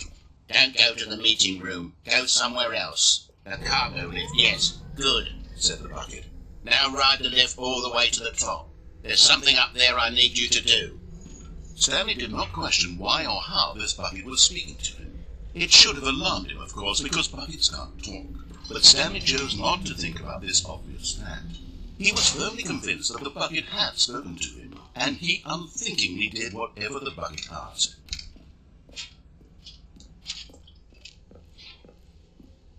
No, stop. Look there on the wall. You see, there's a sign right there. It says, "No buckets past this point." Stanley, how could you think it was okay to bring the bucket here? Unless, what if the problem is that you actually don't know what is a bucket and what isn't a bucket?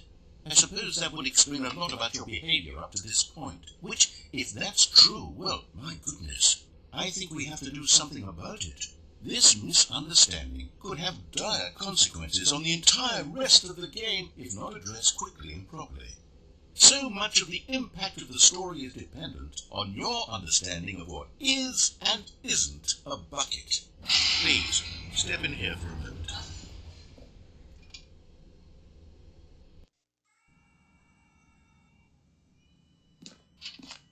Now then, I'm going to run you through some test scenarios, and you'll tell me whether or not the thing I'm showing you is a bucket.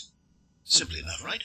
This should tell us everything we'll ever need to know about what is or is not a bucket.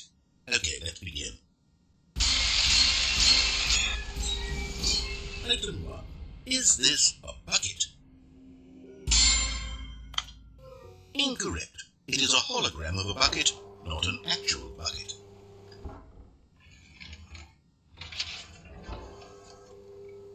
Item 2. Is this a bucket? Incorrect. It is a 3D printed recreation of a bucket, not an actual bucket.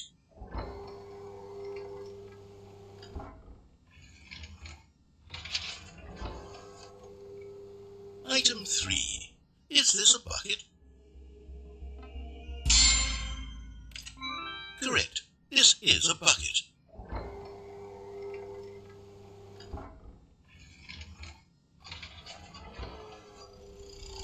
Item 4. Is this a bucket?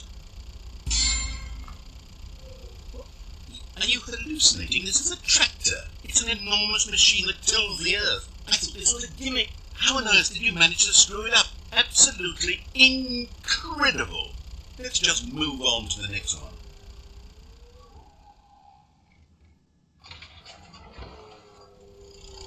Is this a bucket? Correct. This is a bucket.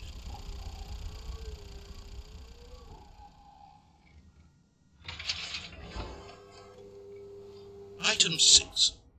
Is this a bucket?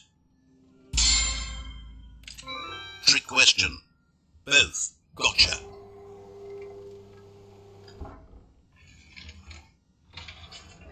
Item... Wait, hold on. I can't find the next one. Let me see. It should be around here somewhere.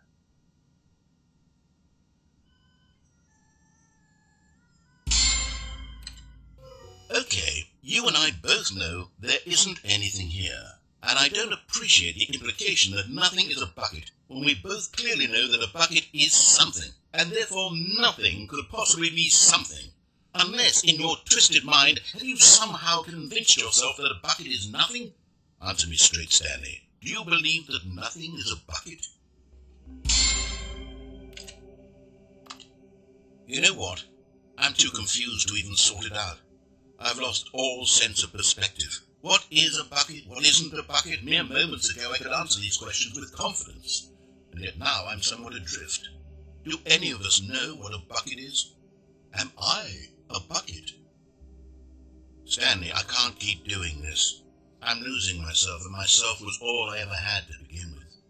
I'm afraid the bucket is threatening to tear our relationship apart. I can't have that. I'm sorry. But I'm going to erase all buckets from the game entirely. Okay, here we go.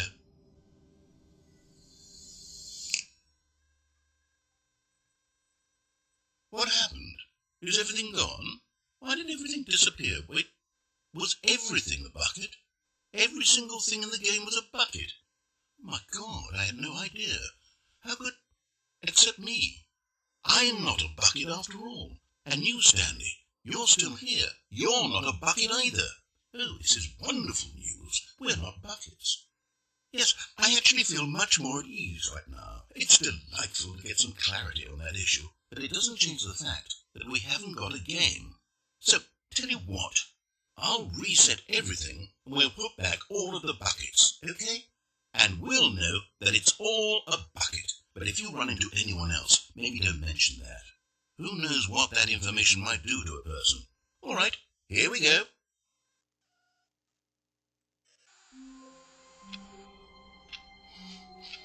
All of his co-workers were gone. What could it mean? Stanley decided to go to the meeting room. Perhaps a good bucket, a strong bucket, a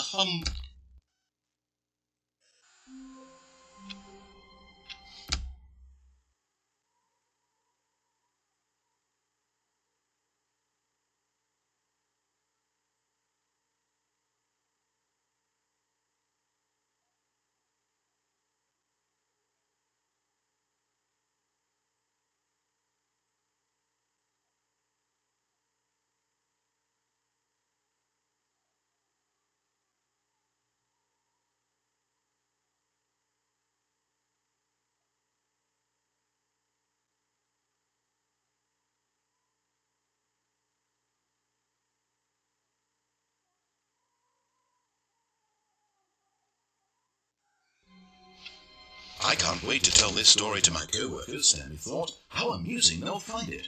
Oh, won't we all just laugh and laugh at the time I thought everyone had gone missing. When Stanley came to a set of 2 open doors, this was not the correct way to the meeting room, and Stanley knew it perfectly well. Perhaps he wanted to stop by the employee lounge first, just to admire it. Standing now in this incredible room, Stanley but eager to get back to business, Stanley took the first open door on his left. Stanley was so bad at following directions, it's incredible he wasn't 5 years ago.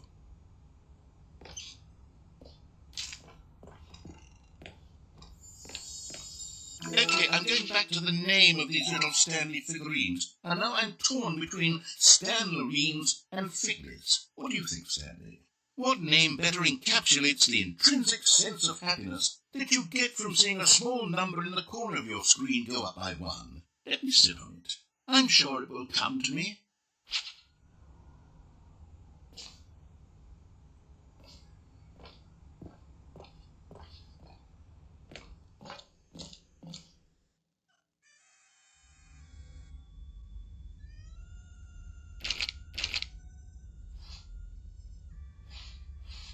Stanley had now gotten himself so far off the beaten path that it seemed the office had begun. So far off the beaten path that it seemed the office had begun. So far off the beaten path that it seemed the office had begun. So far off the beaten path that it seemed the office had begun. So far off the beaten path that it seemed the office had begun. You didn't think I was actually just a recording, did you?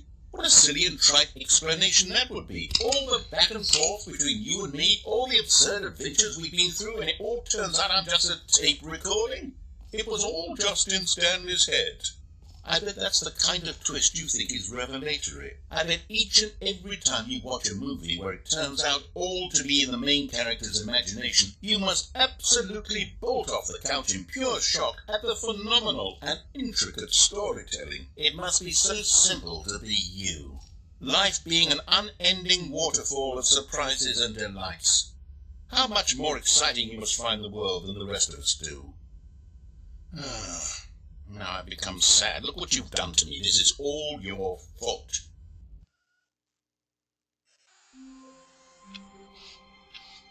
I can't wait to tell this story to my co-workers, Stanley thought. How amusing they'll find it.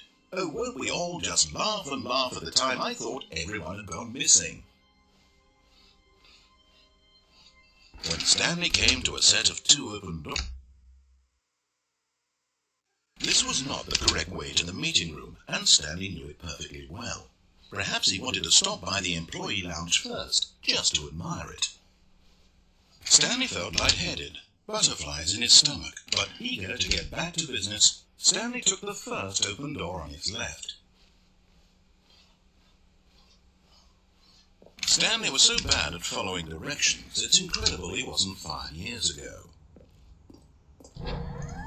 Look Look, Stanley, I think perhaps we've gotten off on the wrong foot here. I'm not your enemy, really, I'm not. I realize that investing your trust in someone else can be difficult, but the fact is that the story has been about nothing but you all this time. There's someone you've been neglecting, Stanley. Someone you've forgotten about. Please, stop trying to make every decision by yourself. Now, I'm not asking for me. I'm asking, this is it, Stanley. Your chance to redeem yourself. To put your work aside. To let her back into your life. She's been waiting. That's her, Stanley. You need to be...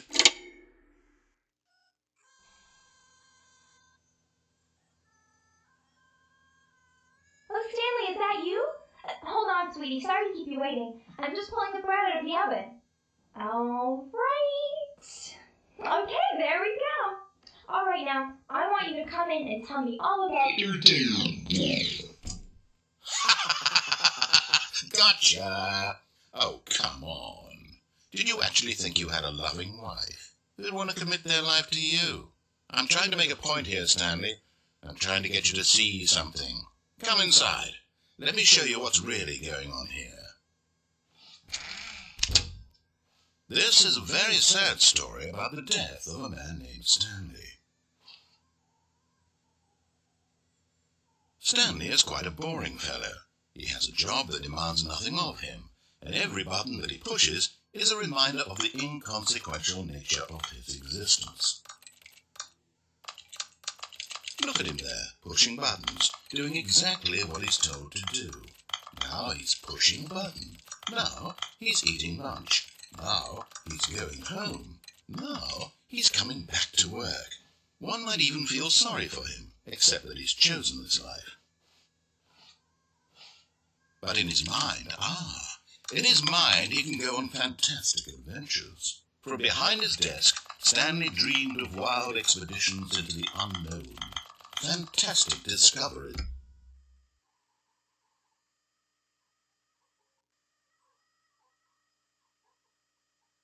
Of new lands. It was wonderful.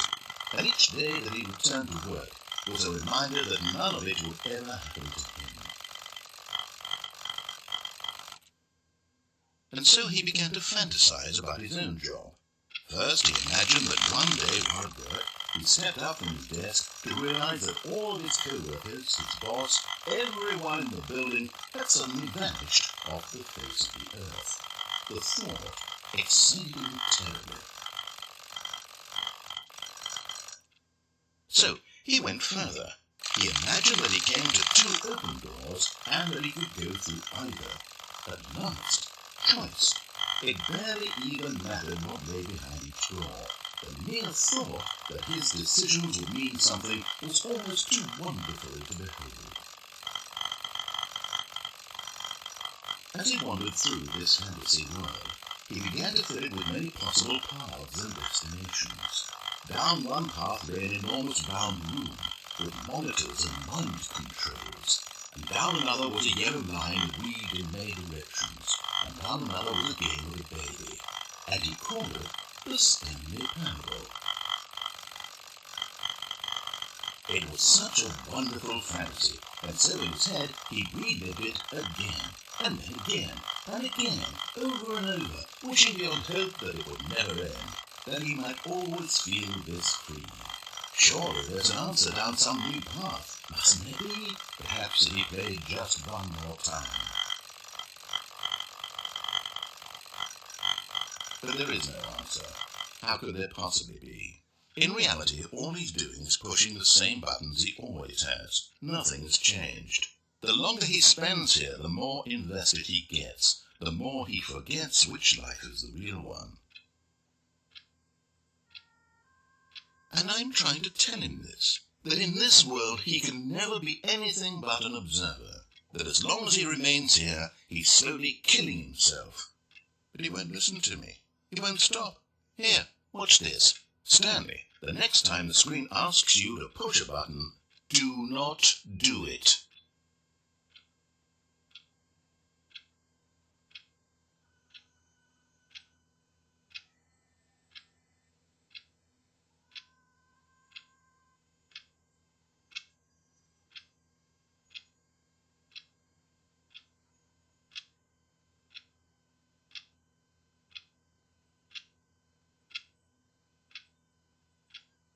You see?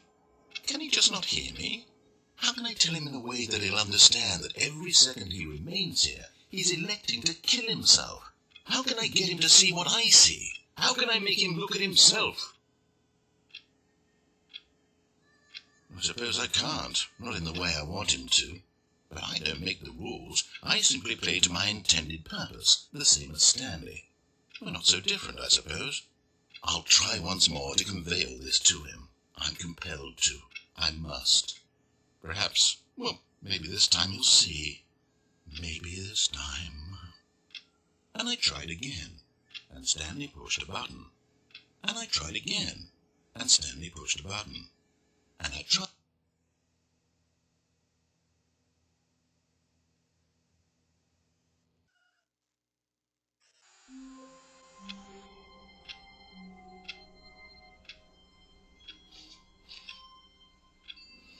All of his co-workers were gone. What could it mean? Stanley decided to go to the meeting room. Perhaps he had simply missed a memo. A good bucket, a strong bucket, a humble bucket, a committed bucket, a bucket of culture and distinction. Stanley clutched the bucket tightly to his chest and entered the door on his left.